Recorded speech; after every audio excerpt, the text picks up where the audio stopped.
जय गुरु जी संगत जी। हम भगवान से जुड़े हैं, हम ईश्वर को मानते हैं या हम गुरु जी को मानते हैं या मेरे कोई और गुरु हैं, और हमारी यही शिकायत होती है कि भगवान को इतना मानने के बाद भी मेरे ऊपर कष्ट क्यों आ रहे हैं, मैं क्यों परेशान हूँ, किसी ना किसी समस्या से क्यों घिरा रहता हूँ। तो जवाब ये है कि किसने कहा ईश्वर से जुड़ने के बाद या गुरु जी से जुड़ने के बाद आपके पास परेशानियां आनी बंद हो जाएंगी, आपको कष्ट मिलने बंद हो जाएंगे। जी नहीं, ऐसा बिल्कुल भी नहीं है। परेशानियां तो जीवन का हिस्सा हैं, वो आती जाती ही रहेंगी, चैलेंजेस आपकी ज़िंदगी में आते ही रहेंगे। फ़र्क इतना होगा कि आपको संभालने वाला, आपको उन परेशानियों से निकालने वाला, आपको बचाने वाला हमेशा आपके साथ होगा स्वयं आपका गुरु, आपका ईश्वर, जिसे आप मानते हैं। इसी से रिलेटेड एक छोटी सी कहानी। एक बार एक सड़क किनारे एक भिखारी भीख मांग रहा था।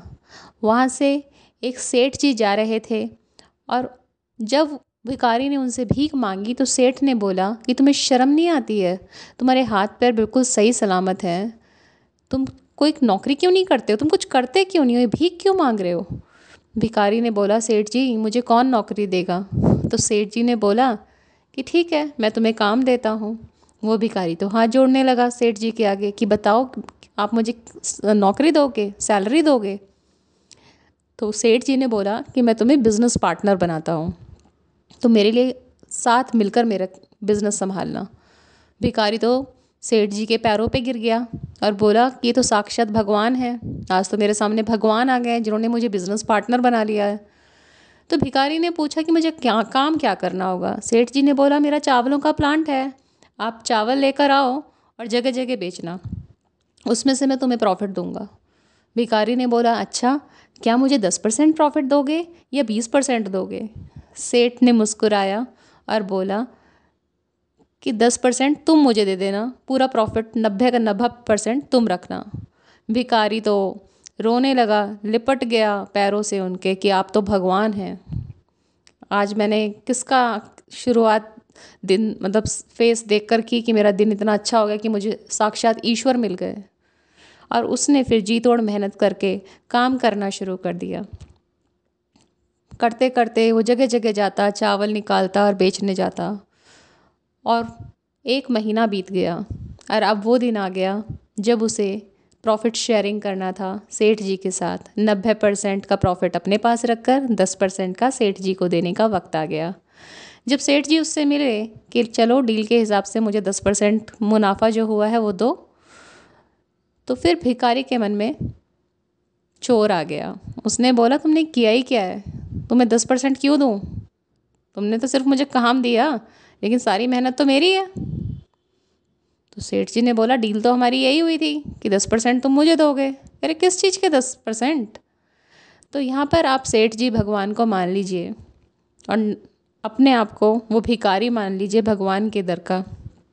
कहाँ तो वो सेठ को कह रहा था साक्षात भगवान है, और मैं 10% देने पर तैयार हो गया। उस टाइम उसे 90% भी बहुत ज़्यादा लग रहे थे अपने प्रॉफिट के, और आज वो 10% भी देने को तैयार नहीं है। तो यही हमारी प्रॉब्लम है। भगवान ने हमें इतना कुछ दिया है, जिस दिन आप वो लिस्ट ग्रैटिट्यूड की लिखना शुरू कर देंगे ना, उस लिस्ट में कि आपके पास दो आँखें हैं देखने के लिए, आपके पास बोलने के लिए, कम्युनिकेट करने के लिए ज़ुबान है, आपके पास सुनने के लिए कान हैं, आपके पास एक अच्छी काया है, आपके ऊपर छत है, और ये लिस्ट जब आप बनानी शुरू करेंगे ना, तो थैंक यू जैसे वर्ड्स ना बहुत कम पड़ जाएंगे। और हम उस ईश्वर के लिए दिन में ज़रा सा भी समय नहीं निकाल पाते, इतने बिजी रहते हैं उसको ग्रैटिट्यूड देने के लिए, वो 10% का शुक्राना देने के लिए। और जिस दिन हम वो देना शुरू कर देंगे, उस दिन हमारे भंडार भर जाएंगे खुशियों से। तो जो मिला है उसका शुक्राना करना बहुत ज़रूरी है, बहुत ज़रूरी है। हम लोग फोकस ये करते हैं कि क्या नहीं मिला, आपने भगवान मुझे ये भी नहीं दिया, आपको क्यों मानूं, आप मेरे लिए कर क्या रहे हो। लेकिन सच मानिए तो अगर आज आपके सर पर छत है, आपके पेट में खाना जा रहा है, आप अपने खुद के पैरों पर चल पा रहे हैं, आपको कोई शारीरिक कष्ट नहीं है ना, तो सच मानिए कुछ लोगों के लिए तो ये सब चीज़ें भी ना एक ख्वाब बन के रह गई हैं। वो भगवान से दुआ मांगते हैं कि कब वो अपने पैरों पर बिस्तर छोड़कर खड़े हो पाएंगे। तो जो है उसका शुक्राना करना सीखिए, और जिस दिन आपने करना शुरू कर दिया ना, तो पूरा यूनिवर्स आपको बहुत कुछ देने वाला है। जय गुरु जी, शुक्राना गुरु जी, अनंतम अनंतम शुक्राना।